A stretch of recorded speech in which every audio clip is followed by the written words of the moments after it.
महासङ्घले खास गरेर अर्थमन्त्रीज्यूलाई चाहिँ हामीले उसमै बोलाएर चाहिँ सुझावको रूपमा चाहिँ दिएको थियो। त्यो चिजहरू धेरै चिजहरू वास्तवमा चाहिँ मलाई चाहिँ जस्तो औद्योगिक क्षेत्रको चाहिँ भाडा सेजको चाहिँ भाडा चाहिँ बढेको कुराहरू चाहिँदेखि लिएर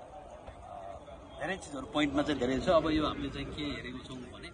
यो चाहिँ आर्थिक ऐनमा चाहिँ यो चिजहरू जुन चाहिँ आउँछ अब र एउटा निजी क्षेत्रलाई एउटा चाहिँ ड्राइभिङ सिटमा चाहिँ राखेर निजी क्षेत्र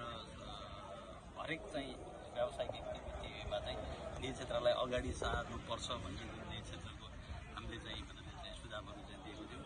सँगसँगै यहाँलाई भनौँ जस्तो यो पहिला बेला उच्चस्तरीय आर्थिक सुधार आयोग पनि वास्तवमा आर्थिक वाणिज्य महासङ्घले नै भन्नाले चाहिँ सुझाव दिएको आधारमा चाहिँ गठन भएको थियो र त्यो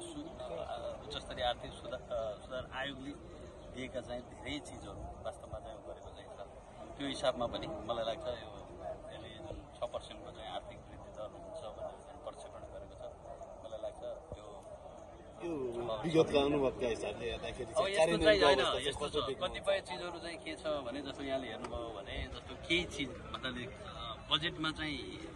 हरेक चिजहरू राम्रै हिसाबले चाहिँ भन्नाले चाहिँ आउने तर कार्यान्वयनको चाहिँ भन्नाले सही नहुने भन्नाले कार्यान्वयनमा चाहिँ नआउने पनि देखियो। जस्तो एउटा यहाँलाई भनौँ भने मैले एउटा सानो एउटा चाहिँ उदाहरण दिन चाहेँ जस्तो झौबादी फलाम